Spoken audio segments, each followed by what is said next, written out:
15ஆம் 16ஆம் நூற்றாண்டுக்கு முற்பட்டதெனவும் உங்களுடைய கிராமங்கள்லையும் இதே மாதிரி எங்களுடைய தொன்மையான வரலாறுகள் அளிக்கப்படுற பட்சத்தில் யாழ்ப்பாணத்தில் சோழர் காலத்து ஆதி சிவன் ஆலயம் இருக்கிறதே எனக்கு ஒரு அண்மை. இப்போ நாங்கள் சித்திரா பௌர்ணமி வருது தானே, ஓமோம், அதுக்கு கஞ்சி பார்க்கறதுக்கு இருக்கிறோம்.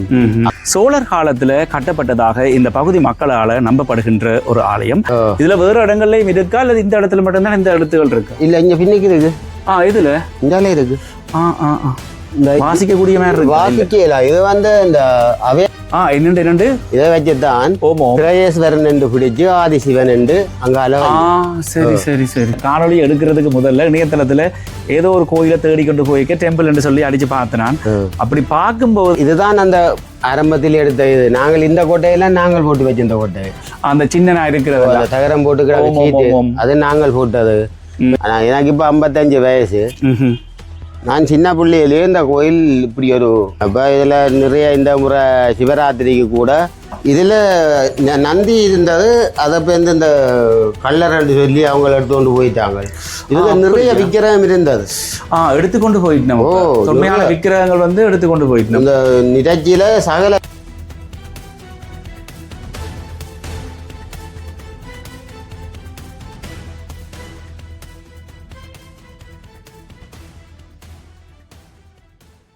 வணக்கம் அன்பு உள்ளங்களே, நான் ரஜீவன் யாழ்ப்பாணத்திலிருந்து. யாழ்ப்பாணத்தில் துணவி பிரகேஸ்வரர் ஆலயத்தில் இருந்து இப்பொழுது இந்த காணொலியை வந்து பதிவு செய்து கொண்டிருக்கிறேன். இந்த பிரகேஸ்வரர் ஆலயம் என்பது ஆதி சிவன் ஆலயம். சோழர் காலத்தில் கட்டப்பட்டதாக இந்த பகுதி மக்களால் நம்பப்படுகின்ற ஒரு ஆலயம். அதே சமயத்தில் இலங்கை தொல்பொருள் திணைக்களகத்தாலையும் உறுதி செய்யப்பட்ட ஒரு ஆலயம். இந்த ஆலயத்தை தான் இன்றைய தினம் நீங்கள் காணொலியில் பார்க்க இருக்கிறீங்க. என்னுடைய சேனலை இப்போ தான் நீங்கள் முதல்ல பார்க்குறீங்கன்னு சொன்னால் மறக்காமல் சப்ஸ்கிரைப் பண்ணிட்டு பாருங்கள். அதே சமயத்தில் ஃபேஸ்புக்கில் பார்க்குறாக்கள் ஃபாலோ பண்ணிட்டு பார்த்துக்கிட்டு சொன்னால் நான் காணொலிகள் வந்து பதிவேற்றம் செய்கின்ற பொழுது நீங்கள் எந்த ஒரு காணொலியையும் நீங்கள் தவறவிட வேண்டிய அவசியம் வராது. தொடர்ந்தும் காணொலியை பார்க்கலாம். இந்த துணவி என்ற கிராமம் யாழ்ப்பாணம், அதாவது யாழ்ப்பாணத்திலிருந்து நீங்கள் வட்டுக்கோட்டைக்கு போகிற பொழுது வலது பக்கத்தில் பார்த்தீங்கன்னு சொன்னால் வட்டுக்கோட்டை சந்திக்கு முன்பாக ஆதிசிவன் ஆலயத்துக்கு அப்படின்னு சொல்லி ஒரு பெயர் பலகை போடப்பட்டிருக்கும். அதற்குள்ளே வந்தீங்கன்னு சொன்னால் இந்த துணவி என்ற கிராமத்தில் இந்த கோவில் அமைஞ்சிருக்கிறது. இது வந்து தொல்பொருள் திணைக்களகத்தால் அமைக்கப்பட்ட ஒரு பலகை. இந்த ஆலயம் ஆரம்பத்தில் எவ்வாறு இருந்தது, இப்பொழுது எப்படி இருக்கிறது என்று சொல்லி இந்த காணொலியிலையும் பார்க்கலாம், இந்த படங்கள்லையும் நீங்கள் பார்க்கலாம். ஆதி சிவன் ஆலயம், அதாவது அழிவடைந்த நிலையில் இருந்த இந்த ஆலயம் வந்து பொதுமக்கள் ஆலயம், தொல்பொருள் திணைக்களகத்தாலயம். இது வந்து புனர் நிர்மாணம் செய்யப்பட்டிருக்கிறது. இந்த இடத்துல இந்த சிவாலயம் 50 அடி நீளமும் 42 அடி அகலமும் கொண்டதென்று இந்த இடத்துல போடப்பட்டிருக்கிறது. அதே சமயத்தில் 15ஆம் 16ஆம் நூற்றாண்டுக்கு முற்பட்டதெனவும் இந்த ஆலயம் வந்து தெரிவிக்கப்பட்டிருக்கிறது.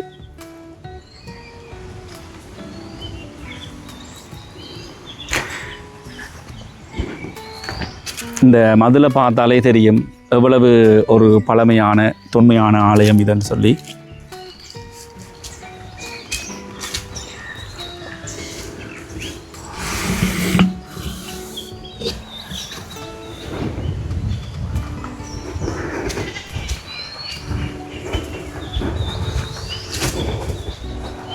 யாழ்ப்பாணத்தில் சோழர் காலத்து ஆதி சிவன் ஆலயம் இருக்கிறதே எனக்கு ஒரு அண்மையில் தான் தெரிய வந்தது. அதன் பின்னராக இந்த ஆலயத்துக்கு போக வேணும், காணொலி பதிவு செய்ய வேணும் என்று சொல்லி நான் நினைச்சிருந்தேன். நான் இன்றைய தினம் அதுக்குரிய சந்தர்ப்பம் அமைஞ்சிருக்கிறது. 400 வருடங்களுக்கு மேற்பட்ட வரலாற்றை கொண்ட இந்த பிரதான சிவன் ஆலயமானது அழிவடைந்த நிலையில் காணப்பட்டதாகவும் இந்த இடத்துல தகவல் தெரிவிக்கப்பட்டிருக்கிறது. இதெல்லாம் வந்து திருத்த வேலையின் போது திருத்தி எடுத்திருக்கிறார்கள். இந்த பாருங்க, இந்த இடத்துல வந்து இந்த மதிலும் வந்து உடைஞ்ச நிலையில் இருக்குது.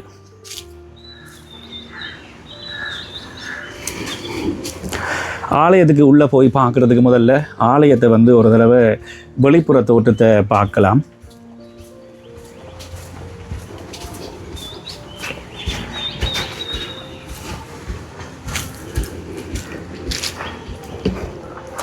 முழுக்க முழுக்க வயல் வெளிகளை கொண்ட ஒரு விவசாய கிராமம். இந்த வயல் வெளிகளுக்கு நடுவில் இந்த ஆலயம் அமைஞ்சிருக்குது.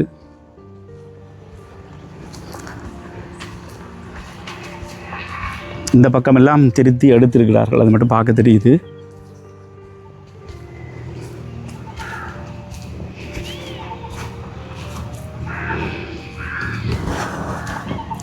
முதல்ல நான் வரும்போது இந்த ஆலயம் வந்து பூட்டப்பட்டிருந்தது. இதில் பக்கத்தில் இருக்கிற ஒரு அக்காட்ட திறப்பை வாங்கி திறந்து உள்ளே போய் பார்த்துருந்தேன் நான். அதுக்கு பிறகு தான் காணொளி வந்து பதிவு செய்ய விளக்கிட்டேன் நான். திருத்த வேலைகளுக்கு முன்பதாக இந்த ஆலயம் எவ்வாறு இருந்தது என்று சொல்லி என்னுடைய தேடலின் வாயிலாக கிடைத்த சில புகைப்படங்களை உங்களுக்காக இந்த இடத்துல இணைத்திருக்கிறேன்.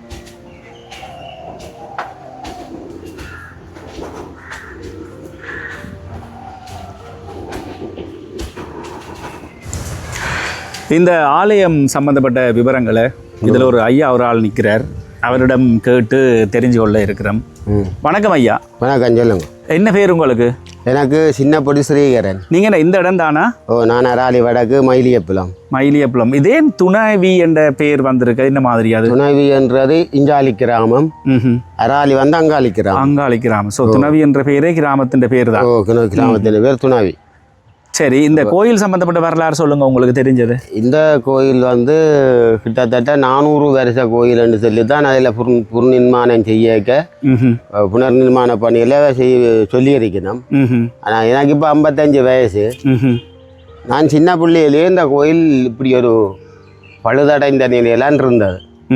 இப்போ அதுக்கு பிறகுதான் இந்த தொல்பியல் திணைக்களமும் மர உரிமை மைய வந்து எல்லாம் இணைஞ்சு இந்த கோயில் ஒரு புனர்நிர்மாணம் செய்து இந்திய மக்களுக்கு வழிபாட்டுக்கு கொடுத்திருக்கிறோம். அதாவது இந்த கோயில் வந்து இப்படி தான் இருக்கு, இதெல்லாம் பழைய படங்கள். இதுதான் அது இந்த ஆரம்ப கால உடைவடி இந்த நிலையில கிடந்த. சரி சரி சரி. இப்போ இது பொது தோற்றம் எடுத்து நிற்குது. அப்போ இதில் நிறைய இந்த முறை சிவராத்திரிக்கு கூட குறைஞ்ச ஒரு 75-80 குடும்பம் இரவு நித்திரை முழிச்சு முடிய நாங்கள் அன்னதானம் வச்சு கொடுத்தோம் நாங்கள். அதே மாதிரி இப்போ இனி வார இந்த சித்ரா பௌர்ணமிக்கு பால் கஞ்சி பார்க்க போகிறோம். இப்போ இதில் வந்து துணவி பிரகேஸ்வரன் ஆலயம் இருக்கு, ஆதிசிவன் சொல்றாங்க. அது என்ன? பிரகேஸ்வரன் என்று அந்த பின் மூலஸ்தான கல்லில் பொறிச்சிருக்கு. அதை வச்சு தான் நீங்களும் பிரகேஸ்வரன் சொல்றீங்க. பிரகேஸ்வரன் ஆதிசிவன் என்ற ஆரம்பத்திலே இவர் ஆதிசிவன் என்று தோற்றமளிச்சிருக்கிறார். ஆனால் பேர் தான் பிரகேஸ்வரன். அதே நேரத்தில் இப்போ சோழர் காலத்து ஆலயம் என்று நம்பப்படுறதா சொல்லப்பட்டிருக்குது. சோழர் காலத்து ஆலயம் தான். அதான் உண்மை. அதை பராமரிப்பு இல்லாமல் இப்போ இந்த நிலைக்கு வந்துருக்கு. எல்லாரும் இப்போ திருப்பி பராமரிப்பு செஞ்சிருக்கணும். எங்களுக்கு இப்படி ஒரு கோயிலை செய்ய தந்ததே பெரிய ஒரு உதவி மாதிரி. இந்த கிராமத்தில் சிவன் ஆலயமே இல்லை. இப்போதான் இப்படி ஒரு கோயிலை கோயில் வந்திருக்கு. அதுவும் அதாவது இவ்வாறு ஒரு தொன்மையான ஒரு ஆலயம் கிடைச்சிருக்கு கூட கிராமத்துக்கு. நல்ல ஒரு விஷயம். கோயிலை உள்ளுக்கு போய் பார்க்கலாம். வாங்க. இரவு நாங்கள் காத்தவர ஏற்பாடி அப்படியான நிகழ்ச்சிகள் செய்து விடி இந்த நோன்பிருந்து 40 கொத்த அரிசியை வச்சு அன்னதானம் கொடுத்துச்சு நாங்கள். சரி. அவைக்கெல்லாம் தொல்லியல் திணைக்களக்காரருக்கெல்லாம் நாங்கள் அந்த படங்கள் எடுத்து போட்டுனாங்க. அதாவது பழைய படங்களா இல்லை நீங்கள் புது திருவிழா செய்த படங்கள்? திருவிழா செய்த அந்த அவிச்சு அன்னதானம் கொடுத்தது. ஐயா வந்து பூஜை நித்திய பூஜைகள், பூஜை இங்கே இப்போ பூசை நடக்கிறதா? ஐயா இருக்கிறார். அதாவது இப்போ எத்தனை கால பூசை நடக்கிறது? இது 2 காலம் செய்வார். காலமே வருவார், பின்னேரம். இப்போ நான் தான் நேரம் பிந்தி வந்துட்டேன். 2 கால பூசை இருக்கு. அதே மாதிரி இதில் நந்தி இருக்குது. நந்தியின் வரலாறும் அப்படித்தானா அல்லது இது புதுசாக செஞ்சதா? இதில் நந்தி இருந்தது, அதை பேருந்து இந்த கல்லறன்னு சொல்லி அவங்க எடுத்துக்கொண்டு போயிட்டாங்க. இதில் நிறைய விக்கிரகம் இருந்தது. எடுத்துக்கொண்டு போயிட்டோம். தொன்மையான விக்கிரகங்கள் வந்து எடுத்துக்கொண்டு போயிட்டோம். இந்த நிகழ்ச்சியில் சகல விக்கிரகமும் கிடந்தது. அதெல்லாம் சூறையாடி கலர் கொண்டு போட்டோம். இப்போ அதுக்கு பிறகுதான் இந்த புதிய நிர்மாண பணியோட இந்த குபேரேஸ்வரன் அவர் அந்த தெய்வம் எல்லாம் இப்போ புதுசாக வச்சது. அங்கே உள்ளுக்கெல்லாம் நந்திகள் இருக்கு. உள்ளுக்கு அது பூட்டப்பட்டிருக்கு. அது பழைய அந்த காலத்தானா அதாவது அதுவும் புதுசாக செஞ்சது தானே? முழுக்களுமே புதுசாக தான் வச்சிருக்கு. பழைய விக்கிரகங்கள் எல்லாமே நீங்கள் சொன்னது போல களவாடப்பட்டு. ஒன்றும் இல்லை. இந்த கல்லும் அப்படித்தானா? இந்த கல் இப்போ இருந்த கல். அது இருந்தது. அதில் தான் இந்த நந்தி பெருமான் இருந்தவர். கல்லை மட்டும் விட்டுட்டு நிஜம் எல்லாம் கொண்டு போயிட்டு எல்லாம் இதில் செய்தானே கரங்கல் விற்கிறான் தானே. அப்போ பார்த்துட்டு அதை கொண்டு அவங்க அந்த அது எவ்வளோ சம்மந்தப்பட்டாள் கோயில் வேலை தெரிஞ்சு சம்மந்தப்பட்டாங்கன்னா அதை கொண்டு போகணும். அதில் பெருமதி யாருக்கு தெரிஞ்சிருக்கோ அதை கொண்டு போய் அதுகளை வேறு ஆக்களை வித்திருக்கணும். உண்மைதான். போராலையும் பாதிக்கப்பட்டது, அதே சமயத்துல காலனித்துவத்தாலையும் எங்களுடைய ஆலயங்கள் வந்து எடுத்தளிக்கப்பட்டது. சொல்லுங்க ஐயா. இது வந்து எங்களுக்கு வந்து இந்த போர் பிரச்சனையாலே ஒன்றும் சிதைவடையல. இதுல வந்து ஒரு ஒன்று விதமான குண்டே பயன்படுது. அப்படியா? சும்மா அகழ்ந்த பராமரிப்பு இல்லாமல் இடிபாட்டு போனதை தவிர மற்றபடி யுத்தத்தால ஒன்றும் பாதிக்கல. இந்த யுத்தத்தால பாதிக்கல, பராமரிப்பு இல்லாம தான் விட்டது, அழிவடைஞ்ச நிலையில போய் இப்ப ஒரு மாதிரி திருத்தி எடுத்தாச்சு. எல்லாம் புதிதா வந்து ஓடுகள் எல்லாம் மாற்றப்பட்டு ஒரு பூரணத்துவம் அடைஞ்சிருக்குது. உண்மையிலேயே ஒரு நல்ல ஒரு கோயிலா எங்களுக்கு அமைச்சு தந்திருக்கணும். அது பெரிய ஒரு உதவி. விஷயம். சிவனை எந்த வகையில நாங்கள் ஆதரிக்காமல் அந்தரிக்க விடியலாது. வேற வேற தெய்வங்களை விட்டாலும் சிவபெருமான் வந்து முழு கடவுள் நாங்கள் கட்டாயம் வச்சிருக்கவும். இப்ப நாங்கள் சித்திரா பௌர்ணமி வருது தானே, அதுக்கு கஞ்சி வாக்குறதுக்கு இருக்கிறோம். அதோட தொட்டு இந்த கோயிலுக்குரிய நிர்வாகம் யாருன்றத கண்டறிஞ்சு அவையிட்ட இருந்து நாங்கள் ஒரு 10 குடும்பம் சேர்ந்து இதுக்கு ஒரு பூசை மாதிரி. அப்ப இதுக்கு என்ன நிர்வாக சபை தெரியல. சும்மா மக்கள் எல்லாரும் சேர்ந்து கும்பிடினோம், பொங்கினோம், எல்லாம் செய்யணும். இப்போ நிர்வாகம் உண்ட அதுக்குள்ள ஒழுங்குபடுத்தி 10 பூசை இந்த சிவனுக்கு நாங்கள் ஒரு 10 குடும்பம் இல்லை 15 குடும்பமாக சேர்ந்து ஒரு சிறப்பான ஒரு பூசையாக செய்கிறது. மற்ற கோயிலில் செய்கிற மாதிரி அலங்கார உற்சவம் மாதிரி ஒன்றை செய்வோம்ன்ற மாதிரி தான் இப்போ நான் இந்த நிர்வாகத்தோட கதைக்கிறதுக்கு இருக்கிறேன். இப்போ இந்த கோயிலை வந்து இப்போ திருவிழாக்கள் செய்கிறதுக்கோ அல்லது இன்னும் புனர் நிர்மாணம் ஏதாவது செய்கிறதுன்னு சொன்னால் குறிப்பாக வந்து புலம்பெயர்ந்த தமிழர்கள்லாம் பார்த்து கொண்டிருக்கிறார்கள். இப்போ இந்த இடத்துல வந்து துணவி கிராமம்னு சொல்லியிருக்கிறீங்க, பக்கத்தில் அராலி. இப்போ இந்த பகுதியில் இருக்கிற யாராவது புலம்பெயர்ந்து வெளிநாடுகளில் இருக்கிற ஆக்கள் செஞ்சால் உதவியாக இருக்கும். அப்படி செய்தாலும் என்னென்ன வேலை திட்டங்கள் இருக்குது நீங்கள் சொல்லுங்கள். பார்த்துட்டு இருக்கணும், யாராவது தேவை என்று சொன்னால் தொடர்பு கொள்ளுங்க. இனி செய்கிறதுக்கு இப்போ திருவிழாவாக இருந்தாலும் சரி, அல்லது என்ன இந்த கோயிலை ஏதாவது விஸ்தரிக்க வேணும் அல்லது ஏதாவது செயல்பாடுகள் செய்கிறதுக்கு ஏதாவது விஸ்தரிக்கிறேன்னு சொன்னால் இனி இந்த தொல்லியல் திணைக்களக்காரன் இதை பொருட்படுத்தி செய்தவை அவங்களோட அனுமதி இல்லாமல் எதுவும் செய்யலாது. நாங்கள் வேணுமா இருந்தால் இந்த கோயிலை சிறப்பாக செய்கிற திருவிழாவை எடுத்து நல்ல மாதிரி செய்து கொண்டு வந்த பெண்களுக்காக ஊடாக நாங்கள் கேட்போம். மிச்சம் அந்த பின் மதில்கள் எல்லாம் கொஞ்சம் பழுதாத்தான் இருக்கு. அதுகளை பூசி அதுகளுக்கு ஏற்ற பெயிண்டுகளை அடிச்சு இன்னும் கொஞ்சம் கோயிலை விஸ்தரிக்கக்கூடிய மாதிரி செய்யலாம். அவையோட தான் நாங்கள் அதை முடிவெடுக்கிறோம். அதே நேரத்தில் அங்கால ஒரு கேணியா, அது கிணறு, இந்த கேணி ரைட், கோயிலுக்கு உரிய கேணி தான் இதுல இருக்கிறது. இதுல இருக்கிற கோயிலா புதுசா தான் செஞ்சதா அல்லது பழசுதான்? இதெல்லாம் ஆரம்பத்திலே இருந்து அதே முருக்கா காணொலியில காட்டுவோமா? ஆரம்பத்திலே இருந்த எல்லாம் இருந்தது. இது ஒன்றும் புதுசாக இன்னும் செய்யல. இந்த மதில்கள் இந்த கோயில் தான் கட்டினவ. இதெல்லாம் இருந்த மதில் வந்து இருந்ததை பூசி விட்டு இருக்குதா? இருந்தது எல்லாம் இப்படி உடைஞ்சிருந்தது புதுசாக கட்டி பிளாஸ்டிங் செய்தது. அப்ப இந்த கேணிக்கும் வந்து அதே வரலாறு இருக்கு. ஒரு கொஞ்ச இடத்துல கிட்டத்தட்ட ஒரு 10 அடியிலே தண்ணி, 10 அடி கூட இல்ல ரைட். 10 அடியிலேயே தண்ணி மேல் தான், இங்க மேலதான் தண்ணி. அப்படியா? சரி சரி சரி. இந்த மடப்பள்ளி எல்லாம் ஃபுல்லா உடைஞ்சுதான் இருந்தது. உடைஞ்சிருந்து ஃபுல்லா கட்டி எடுத்துருக்கு. இந்த கல்லுகளை பார்க்க தெரியுது. இது பூசா விட்டது காட்டுறதுக்கான. அப்படி இல்லைன்னு சொன்னா புதுசா வர சந்ததிக்கு தெரியாது. இதுல வந்து அந்த எழுத்துக்கள் பார்த்திருந்தேன் நான். இதுல வேறு இடங்கள்லயும் இருக்கா அல்லது இந்த இடத்துல மட்டும்தான் இந்த எழுத்துக்கள் இருக்கு? இல்ல இங்க பின்னிக்கு இருக்கு. இதுல இந்தாலே இருக்கு. இந்த வாசிக்கக்கூடிய மாதிரி இருக்கு. வாசிக்கல. இது வந்து இந்த அவேண்ட எழுத்து தான். உள்ளாந்தர் காலம் உண்டு. அவேண்ட காலத்துல செய்யப்பட்டதுதான் இது. இதை எழுத்து வந்து தமிழ் எழுத்து தான். அதை நாங்கள் என்னென்று உச்சரிச்சு வாசிக்கிறேன்னு தெரியாம கிடக்கு. பிரகேஸ்வரன் சொல்லி பிடிச்சது. இதை வச்சுதான் பிரகேஸ்வரன் என்று பிடிச்சு ஆதிசிவன் என்று அங்கால. சரி சரி சரி சரி. இதை வேண்டிய அந்த இந்த கோயிலின் மைப்பில பார்த்து தானே அந்த இதை எடுத்தது. சரி சரி சரி சரி. மூலஸ்தானத்திலே ஒன்றிலுமே கை வைக்கல. அதுக்கு புறம்பா பேந்து பின்னால பட்டு தான் இது புதுசா செய்தது. இது என்ன கல் பயன்படுத்தப்பட்டிருக்கிறது? இது வந்து பொலிகல். பொலிகல்ன்றது கருங்கல் இல்ல. கருங்கல் இல்லைங்கிற வெள்ளக்கல்ல பொழிஞ்சு காட்டிக்கிறோம். அதே மாதிரி இந்த மதிலுண்ட அகலத்தை பார்த்தா கிட்டத்தட்ட 1.5 அடி அகலம் வரும். 1.5 அடி மதில் தான் இது. இந்த மதில்லாம் இப்போ நாங்கள் திருப்பி செய்யணும். என் அங்கால விரிஞ்சு போச்சல்லோ. Right right. இது அங்கால அப்படியே பாரண்டு விழலாம் ஒரு காலத்துல விழலாம். இப்போ நாங்கள் இதை அப்படி விழுந்து சிதவடைய விடாமல் திருப்பி நாங்கள் அப்படி என்ன செய்யலாம். இந்த கல்லாலேயே கட்டலாம். நல்ல விஷயம். அதாவது தொல்பொருள் திணைக்களம் இதை எடுத்து செய்யறது ஒரு பாராட்டத்தக்க விஷயம். அப்படி இல்லை என்று சொன்னா இப்போ நான் வந்து பார்க்கும்போது அல்லது இதுக்கு பிறகு ஒரு 10 வருஷம் வந்து பார்க்கும்போது இதே மாதிரி எல்லாம் உடைஞ்சு கீழே தான் விழுந்திருக்கு. இப்படி ஒரு கோவில் இருந்ததுக்குரிய அடையாளமே இருந்திருக்கு. திருப்பியும் இந்த அழிவடைஞ்ச நிலைக்கு வந்துடக்கூடாதுன்னு தான் நாங்கள் இப்போ தான் கேட்குறோம். உண்மைதான் உண்மைதான். நீங்கள் உங்களாலேயே அப்படி வெளி மாவட்டங்கள் வேறு நிறுவனங்கள் அவையோட சார்ந்து உதவி செய்யலுமே இருந்தால் கண்டிப்பாக நாங்கள் கூலி இல்லாமல் செய்வோம் எங்களோட கிராமத்து ஆக்களை வச்சு. அப்போ பொருட்கள் வாங்கி தந்தா என்ன வேலையாக இருந்தாலும் கிராம மக்களே செஞ்சு நாங்கள் செய்வோம். ஆக்களை வச்சு நாங்கள் செய்வோம். இந்த வீடியோ வந்து பார்க்குறது எல்லாமே புலம்பெயர்ந்த ஆக்கள், வெளிநாட்டில் இருக்கிற ஆக்கள்.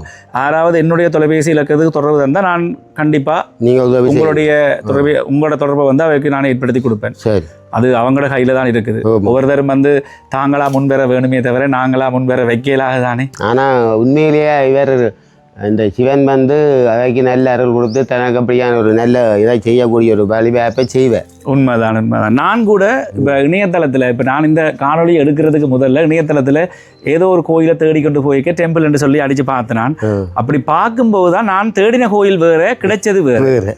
அப்போ நான் எப்படியாவது இதை என்னுடைய காணொலிக்கு கொண்டு வரணும்னு தான் நான் இப்போ இன்றைக்கு வந்தேன். பாருங்க, நான் வேறு இன்றைக்கு ஐயா போயிட்டார், பூசையே நிற்க முடியலை, பூட்டி இருந்தது. அப்படின்னு திறப்பை வாங்கி எடுத்து ஐயா 8 மணிக்கு தான் பூசைக்கு வர்றது. அப்படியா? நான் 4 மணிக்கு வருவேன். ஓ, நான் வேற இங்கே 11 ஆயிடுது. பாப்பா மிங்காலயம் பார்த்து கொண்டு போவோம் ஐயா. பாருங்க,